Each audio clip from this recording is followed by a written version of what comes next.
All right, so we're going to continue on with interviews. We got Amanda Greenberg. Thank you very much for joining us. So she's with Ready Ice, and we'll get her to introduce herself in just a second. But before we do that, I want to mention the episode that we had with the hippie and the cowboy. So we need to pull the veil back. So not only was she instrumental in saying you've got to get these two guys on, but she gave us some of the fodder behind it, gave us a few images and a few stories behind it. So if you enjoyed that episode, we've got to give at least a 0.5% credit to you, Amanda. Thanks. I just like to talk to those guys, and obviously they're funny. They did a great job on the podcast. They did. We appreciate everything that you did and helped us out. So really, you deserve an enormous amount of credit for that episode. And if you haven't seen that episode, after we interview Amanda, go ahead and click over and find the video with Darren and Brian. That's right. Some good laughs. Yeah, have some good laughs. That's right. So, Amanda, please go ahead and introduce yourself. Tell us what you do, and tell us about yourself. My name is Amanda Greenberg. I work for Ready Ice. I've been with the company for about 10 years now. I work on the business development side, so I directly work with all of our distributors and co-packers, and then we do a lot of the M&A side of our business. So that's, a big piece of what we do, and it's exciting to work with all the partners and a lot of the people that are here. Obviously, a lot of our co-packers are here at this event, and it's been a great experience for me. I love the operations side of the business and working with the people that are actually making the ice and delivering the ice. So it's been a great experience for me. I've been in this role for about 2 years, did sales beforehand, did a little operations things beforehand as well. So I've had my hands in a lot of different areas of the organization, and this is really where I feel like I'm making the most, adding the most value to Ready Ice, and it's been great. Well, we get people asking us sometimes if Ready Ice uses our software, which they don't, but you guys work with a lot of different companies that do, and so that's right. We view you guys as a partner, but as an organization, you have so many different people that work for Ready Ice, and you're just one of the people that we know the best because you're that kind of key person that is kind of the linchpin between our clients and how they work with you guys. How does that play out when you come to a convention and you're seeing these different independents that you guys work with? Well, it's great. I mean, anytime you can interact and have some face-to-face time is always value add. And, look, we want everyone to be successful. So a lot of my job is talking to our partners on how they run their business, the technology that they use, some of the things that we focus on to drive efficiencies and things like that. So it's great to share knowledge. It's also good to learn from these guys. Every ice business is a little different, but it sounds simple. We just freeze water, right? Some of us make it a little more complicated than others, but it's just great to really learn about these different companies, and a lot of it is has been in the family for a long time. You get a lot of history with some of these guys, which I think is great to hear, and just better understand how the company come about, what they're really focused on, and it's also great that there's a lot of these guys that I work with pretty frequently, so to introduce them to our leadership that's here as well is very exciting, and they really appreciate getting to put faces with names of people that they hear about too. So this is a great opportunity for all of us. Yeah. Tell us, there's a fairly big announcement that happened a couple months ago that you guys, you're at the international show. So what happened to you guys a couple months ago? Yeah. We bought the largest ice manufacturer in Mexico, Aquafria. They're in about 19 states in Mexico. Super excited to have them as part of the Ready family. Herman will be here, so hopefully you guys can catch him. He's great. But that was a big addition to our business. Obviously, the international piece is something that we've been striving for a while. So very excited about that. Very excited about what they'll bring to our organization and share learnings, just like we talked about before. I think, Jeff, you are always very inquisitive on what technology is being used. And I think we're looking to share ideas, too, and how we can make each other better and they're very motivated, great guys, and Yeah. great organization. So Yeah. we're excited for them to be part of the family. Do you speak Spanish? I do not. Maybe I need Are to you going soon. to? Yeah. Start Exactly. Duolingo. Yeah. I tried Duolingo. It was great. It just didn't take on me. So Yeah. my a brain while? doesn't work. Yeah, I think. Take a while is being kind. I gave it the old college try, but college didn't take on me when it comes to Duolingo. So That's fair. yeah, absolutely. So how much do you travel? And you're out and about. What's a day in the life or a week in the life of Amanda Greenberg? Yeah, I mean, I'm staying in Dallas probably 2 weeks out of a month, maybe 3. But I like to, when I have the opportunity to go visit either our distributors or co-packers, depending on where I'm, at. Yeah.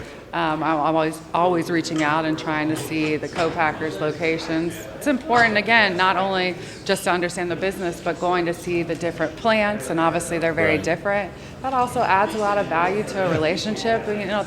Sure. These plants people have built and put their hearts and right. souls in, so I want to see all their hard work. And Right. so, I try to go visit our partners as much as possible, but very also keeping that network and pipeline for M&A too. Yeah, and, you talk about what they built, and it's not just what they built; it's their legacy and their Absolutely. and going back. So, and I could imagine how it's tough for some of these companies to let some of that go, or demolish or take out something that their grandfather had put in, but they need to increase production, and the ability now for manufacturers to be able to take the same amount of space and put in equipment, actually sure. reduce their footprint Yeah. inside it, but be able to double or triple their output from Yeah. the same equipment, it's pretty phenomenal. I mean, it's very similar to what we do, and the software that we push out.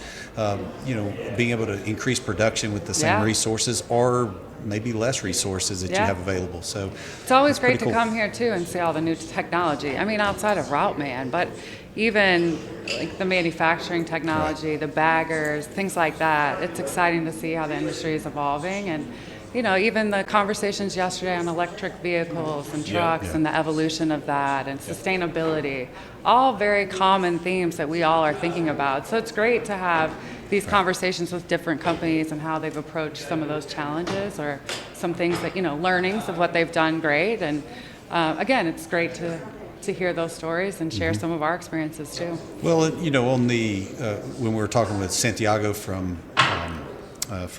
Panama. Yellow Yeah. Fiesta. Yeah, and then we were talking with the gentleman with IAR, a booth a couple down from us, and the refrigerants and the efficiencies and everything, and now moving into like monitoring of the boxes. Yeah. All that feeds into trying to be more efficient with time, resources, because we know prices aren't getting cheaper. So right. Where are you trying to increase your bottom line? And because you guys obviously have an investor with Ready Ice, so you guys you're beholden to investors, and you're trying to find ways to increase that bottom line. Yeah, Yep. yeah. And we always look for that to do with our partners too, right? Right. That's why I ask a lot of questions.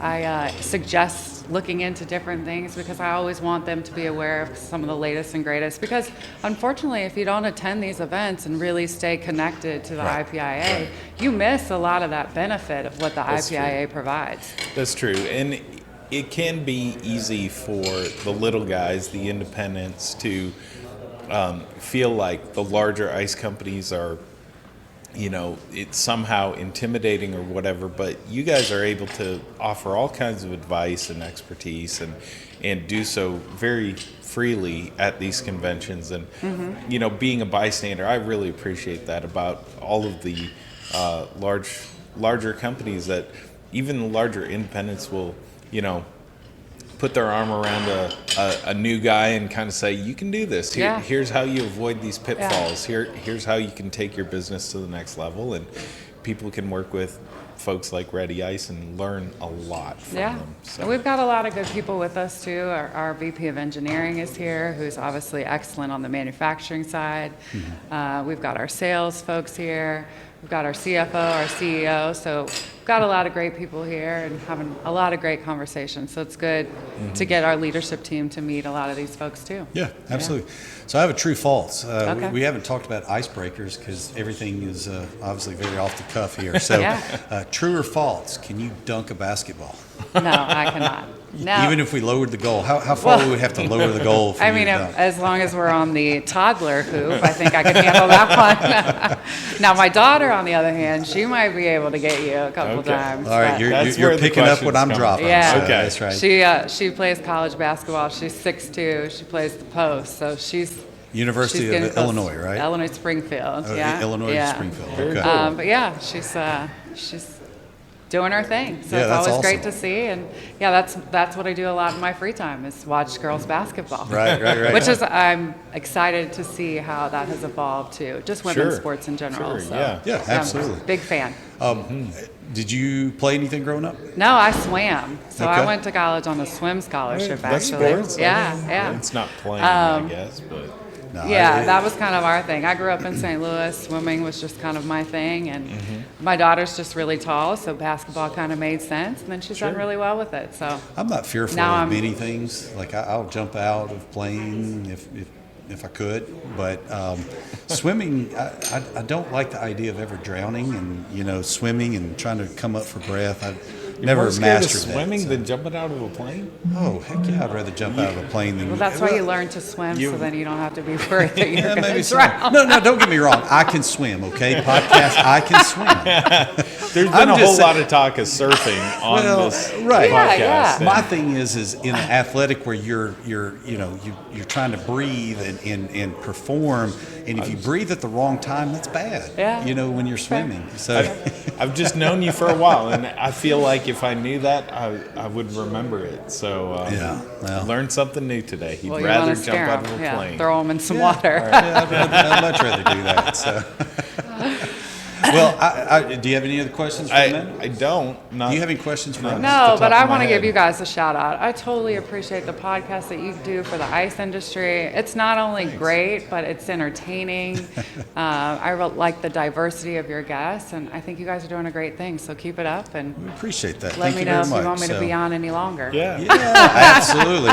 Well, just let people know it may be in the works that we have Amanda come on for a full episode. Yeah. She can We'll dive have into things a We'll little have to deeper. plot some good questions. Yeah. I think I may know a couple guys that payback is. Yeah. You've heard what it's been called. Probably Oh, yeah. enlist, I'm in for that. enlist some help. Yeah. Yeah. Absolutely. All right. Thanks thank so you for much joining us. taking No the problem. time, Thank you. Amanda. Appreciate the time. Bye.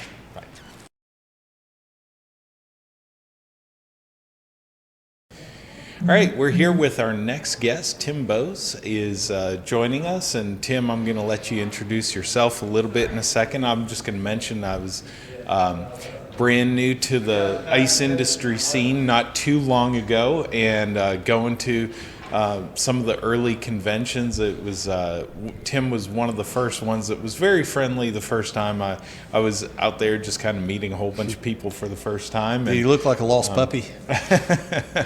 and I've always enjoyed catching up with him. So Tim, go ahead and introduce yourself to our folks. Yeah, it's amazing, Jeff. It's always nice to sit with a fellow Canadian, transplanted. But I'm out of here.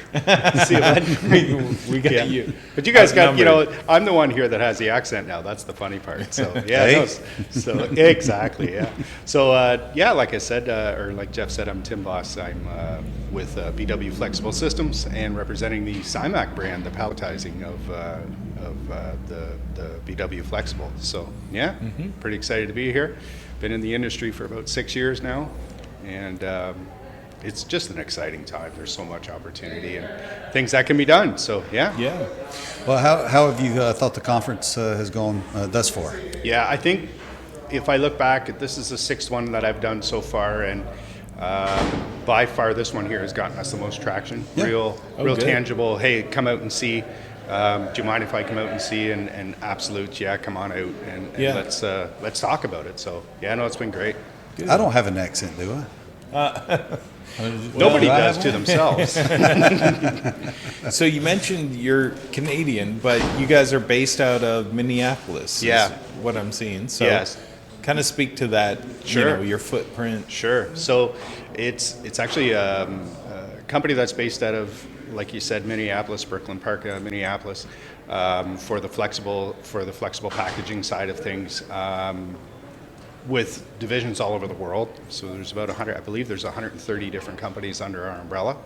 Oh, wow. And so if it can be packaged or needs to be packaged, needs to be labeled, needs to be put on a shelf, these are things that we can take care of. So yeah, it's there's a factory in Minneapolis that we're hoping to build. We have slated for 5 machines next year out of that one, and we have a sister company out of Holland, which also does the manufacturing there as well. Do you have any interesting statistics, like if somebody would make tape, they may say, we make enough tape that we can wrap the world 8 times. Oh, right. I mean, do you have any cool statistics like that? For Not the to put you on the spot or anything. But. I say to the guys that I'm working with too, for the 10 minutes that I've been working for this company, I didn't get that class. So it's a tough thing. It's the learning curve of the knowledge of what's all going on in the company has been something, and it's kind of fun. It's what I enjoy, kind of getting that knowledge base back. But so no enough. Fun real statistics yet. We talk next year. I'm sure I'll have something for you. Yeah, well, I'll put a challenge out for you. Yeah, challenge accepted. Yeah, absolutely. So what do you like to do when you're not doing flexible stuff? So. We got a busy family. I've got 6 kids and a couple grandkids already. So. That keeps us occupied, pretty busy in the church community and keeping things going that way, and the school community with the kids. So, and extended family, family is where it's at for us. And, absolutely. And that's what keeps us busy. So really 6 busy. kids, age-wise. Yeah, the oldest is 24. Okay. And the youngest is 9.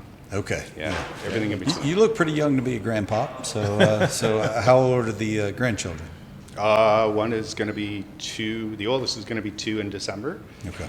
We're going to be there soon, Ethan. I just got a daughter engaged this past Saturday. So, amazing.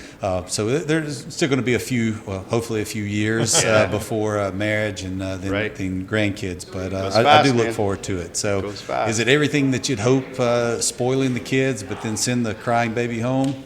It's actually better. Okay, even better. All right, cheers. You hear about it all the time, right? You hear about how good it is, but it's fantastic. So, I wouldn't change it for the world. Yeah, I plan for us to be heavily engaged as grandparents and everything. So we do look forward to it, but I don't want to rush it either. So I do enjoy the... I've got a 21-year-old, 18-year-old, and then we got a 15-year-old. Okay. So we're closing into empty nesters. So is Jeff. He's getting pretty close. So I have a different question for you.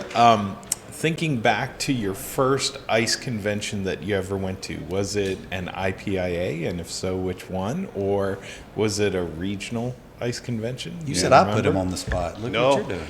Actually, I have actually fond memories of that. That was down in Galveston, Texas. Okay. Would that be a Southwest ICE Association? I believe it was. Okay. Yeah. That was the very first convention that I did and met Daryl. And, sat at a table with him and really developed a nice bond with him. But just the getting to know the ICE crowd, that's such a familial crowd. And that was a really fun show for me, getting to know everybody. Got put on the spot there.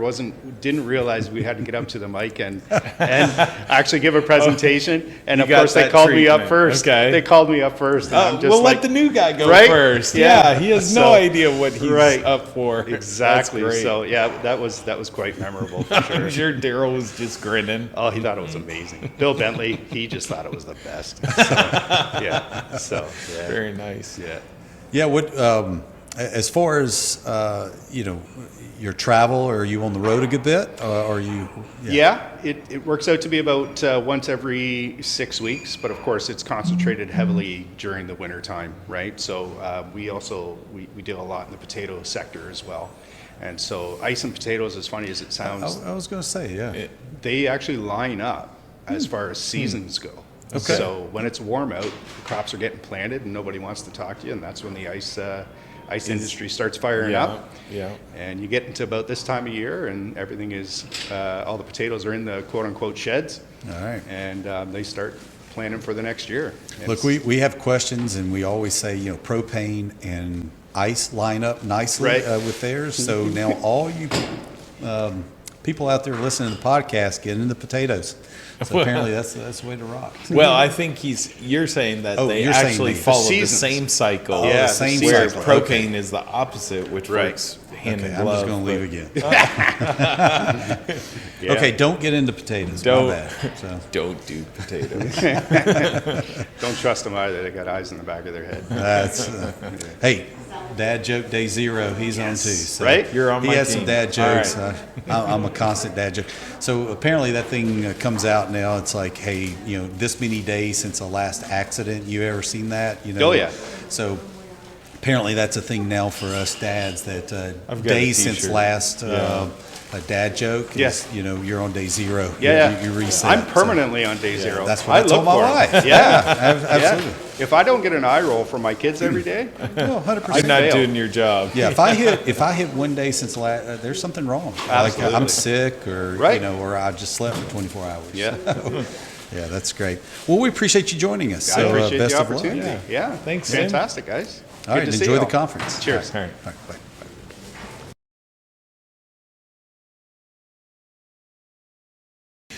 All right. Well, we're here on day 2 of the IPIA in 2024 here in Huntington Beach, California. And we're excited to have Santiago Barraza from Yellow Fiesta in Panama is our next guest. And so, Santiago, go ahead and share with us what you wanted to talk about. Yes, thank you very much for the opportunity.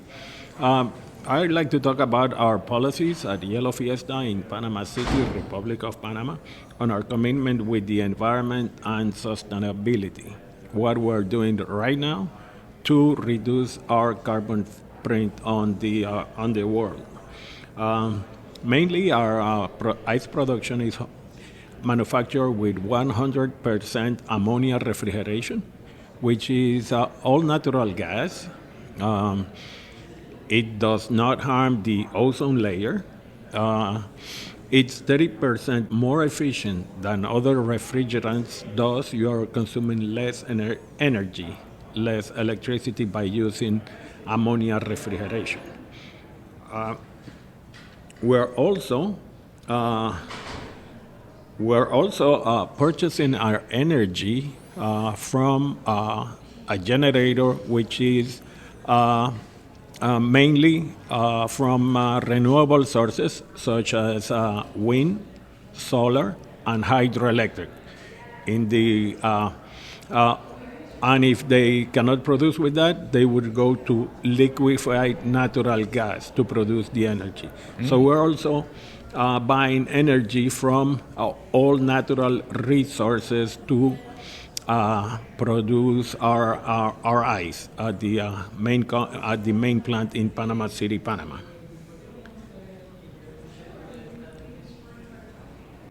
And then for the plastic use, we collect all the plastic that we can. We send it to a recycling facility, and we promote the reuse of plastic. For example, we promote like selling to marinas, and when people go out on their boats, on their yacht, they can reuse the bags of ice to put the bait or to put the fillets of fish off their catch, or they can use it as trash cans on the boat, and then just proper disposal of the plastic. Okay. I believe in proper disposal, not only plastic, but all garbages, all waste has to be proper disposed and properly taken care of after they are disposed. So I've got a question about that. Yeah, I do too. Go ahead, Jeff. To encourage recycling, do you do any kind of collection, or is there anything that you do with your drivers or at your location that allows people to return? The drivers are encouraged to collect as much plastic as they can on our clients. And for industrial clients, we tell them to collect all the plastic, and we will pick it up, and then the recycling company that we work with, they will come and pick it up, and then we actually are selling it. But it's environmental safe to be recovering all the plastic and for proper reuse or recycling. Is this a mandate that was coming down from your country, or is this just your company decided to, I guess, go down this endeavor to recycle? We're talking about all the environmental issues about gasoline, diesel truck at the last meeting, board meeting and committee meeting, and I decided to write down everything that we're doing today and publicize it, because we are doing it, but we weren't publicizing it, we weren't making it public, we were not sharing that information with other ICE companies or other IPIA members. Well, I think that's great to publicize the initiative that you guys have and what you're trying to improve the environment, not only for your country but for the world, and be a leader for things like that. So I think that's great leadership. We also promote reforestation and prevent deforestation. We promote the use of concrete for building houses instead of using wood or gypsum. And then plus, on the plus side, for a high quality concrete, for a high density concrete, you need ice to manufacture the basement and the pylons on the homes, and the main structure, even on tall buildings and roads and everything. So we promote the use of concrete instead of chopping down trees. Okay. I didn't realize ice was used in that manner. I know ice was used a lot, in taking and keeping the temperature down on concrete, to take it to other places, so it didn't form as quick. So yes, for the hormigón plants, they use silica, they use ice, so the concrete would fragment slower, so it would not expand as much, and then contract and cracks on the way when it's fragmenting. Okay. To get a 10,000 per square inch concrete, you need ice. Yeah. And Wow. a lot of ice was also used in the Panama Canal expansion with all the concrete building that they used to build the new locks. Okay. Very good. Very good. So we use it a lot, we like to talk shop. We like to talk about the ice industry. Last thing I wanted to ask you is, when you're not doing ice or working with ice, what do you enjoy doing in life?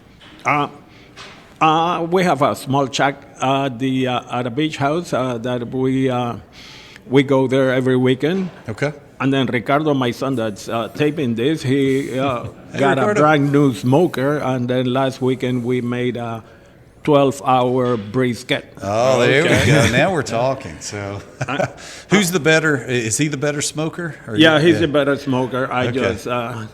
just watch him work. You just enjoy the fruits of his labor. Absolutely. We also, for our trucks and for our forklifts, we only buy batteries from distributors or manufacturers that would buy back the used batteries. Okay. So we're doing the proper disposals on the batteries that they have lead, they have sulfuric acid, they have all these kinds of poisonous materials that would harm the environment. And last but not least, we also purchase our oils for the fleet on the trucks, for the compressors from distributors that they will take back the used oil and then they will recycle it for different uses. So it will be, our oil is also used many times after we use it. Oh, that's good. Well, Santiago, thank you very much for joining us. Thank you for telling us the initiatives that you guys are doing, for the world and your country and your company. So we really appreciate it. Yeah, good shared knowledge for everyone to consider. Thank you for having me. Thank you. Bye.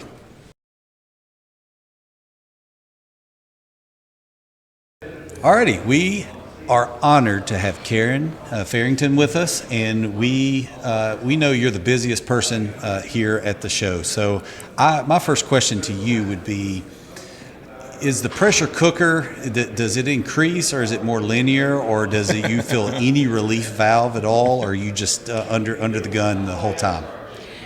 No, I love to get here. There's a lot of planning that goes up to this, a lot of collaboration, and then to kind of see all those well-laid plans come to fruition, that's awesome. Probably for me, a lot of it is I always want to kind of raise the bar and do a little bit more if we see an opportunity, and sometimes that gets me in a little bit of trouble because you got it. Sometimes it's easier to just keep doing the same thing. Sure. But when you see an opportunity, if you can tweak it or make somebody's experience a little bit different, that's what I enjoy the most. Yeah. Yeah, I've always remarked, we had Melissa and Maria yesterday.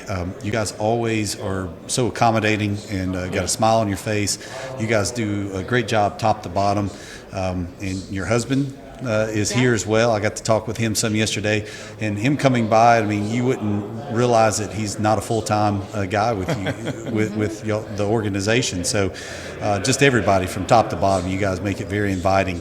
Also, it seems like we've got a huge presence. I know we're the International Packaged Ice Association, but there's, a lot of international people here. We were able to just, talk with Santiago a few minutes from Panama. We've got some people, really all over the country, St. Thomas. Yep. So it's really fantastic. I think they named in the general session last night, they said there were 11 countries on 5 continents represented here, this week, which is fantastic for the association, just be spreading across the world. So, right. And Karen and her team always do such a good job at keeping everything professional and well timed. Everyone's got the opportunities to network and everything like that. So we appreciate all she does. How do you keep all your thoughts together? Is it just something that do you have to have notes that say, hey, I've got to be here, here, and here, or is it just kind of, okay, absolutely. We definitely work off a work plan, and we kind of know what is most important. Even before, Maria's been executive director for 4 years now, and before that, she was actually part of my Suncoast Meetings team on site and would come be part of the team as well. So right. We really try to collaborate and figure out where can we spread our talents and kind of cover the bases, if that makes sense.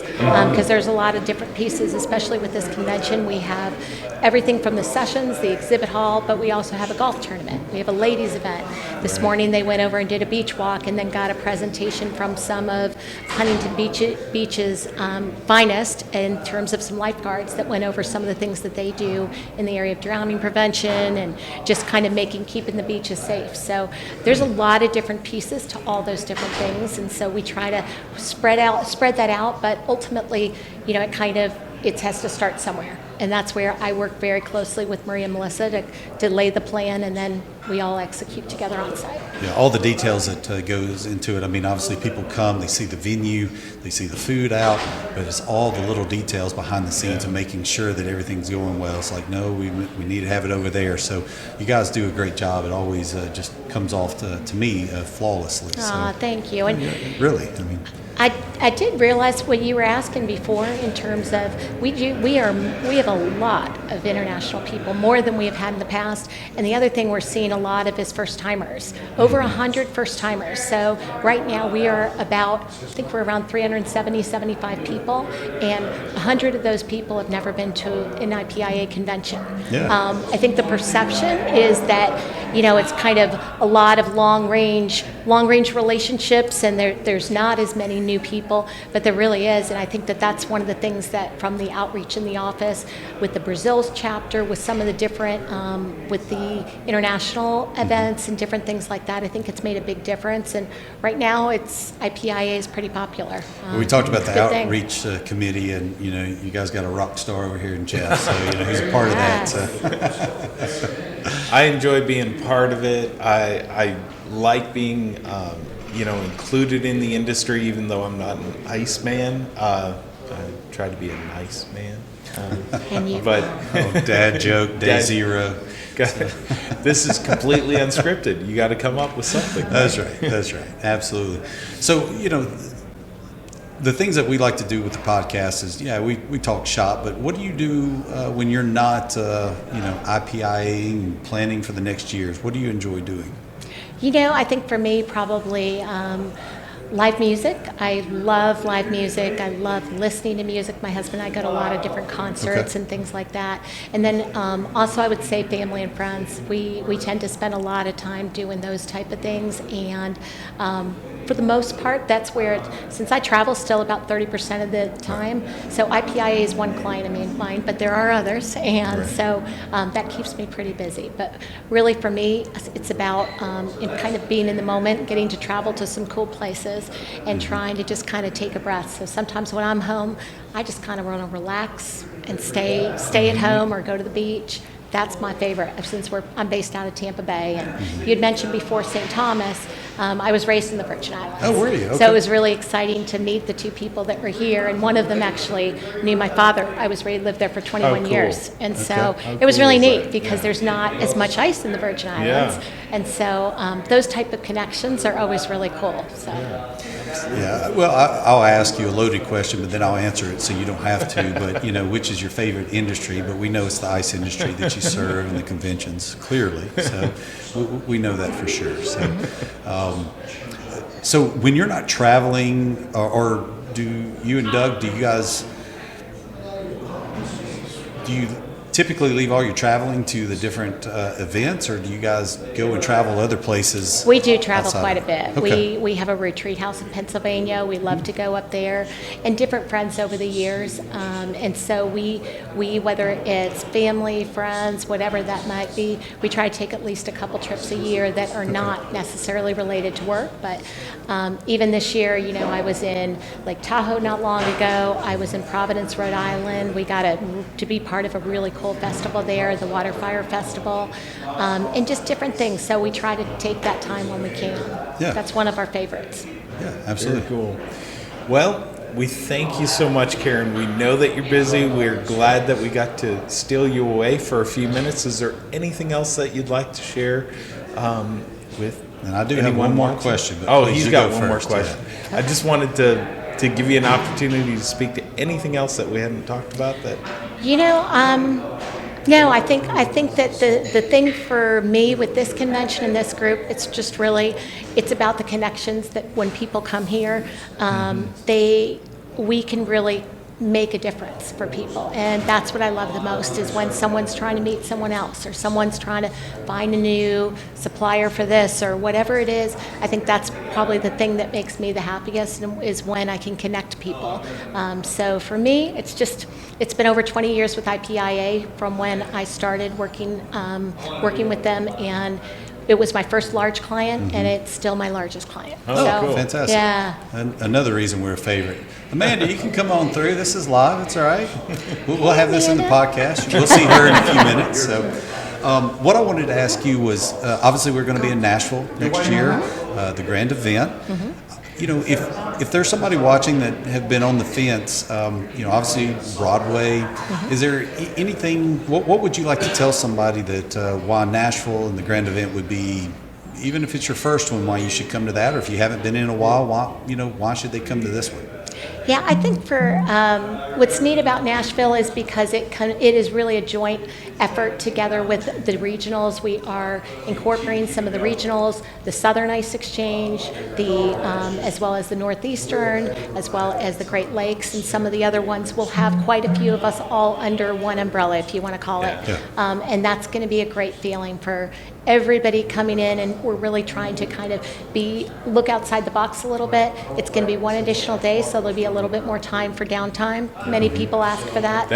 That's true. That was something I was being asked about yesterday, and so for everyone watching, if you're planning to go to Nashville, it will be an extended convention for one extra day, so that those local chapters or those regional groups can get together and spend some time and have their business meeting and do something that's just for their group. Exactly. And that's something too, and like our chairman that year, Fred Lomangino, has been really hands-on in trying to kind of think outside the box and what can we do to make it different? What can we do that will feel different, be a different experience? And I think that's a lot of where our creative energy will go into, to make sure that everybody can kind of walk away and feel like we are one and really make a difference. And that's what for us, that's what it's all about. Well, you talked about live music. Broadway, if you've never been to Nashville, the opportunities, I mean, every bar has somebody that you go in, you're like, man, this person could be a superstar, or, you know, on the country scene. And it literally is, I mean, unbelievable talent that just hasn't been discovered, or there's so much talent that, you know, you know, they may never be discovered, but there's some great music when you go in, and you know, Broadway is just a interesting place on its own. But we heard that you might be a little bit nervous doing this podcast or just being on video, but like everything else you've been doing, you're a rock star. We appreciate you joining us very much, Karen. You got it. Thanks, guys. Thank Appreciate you. it.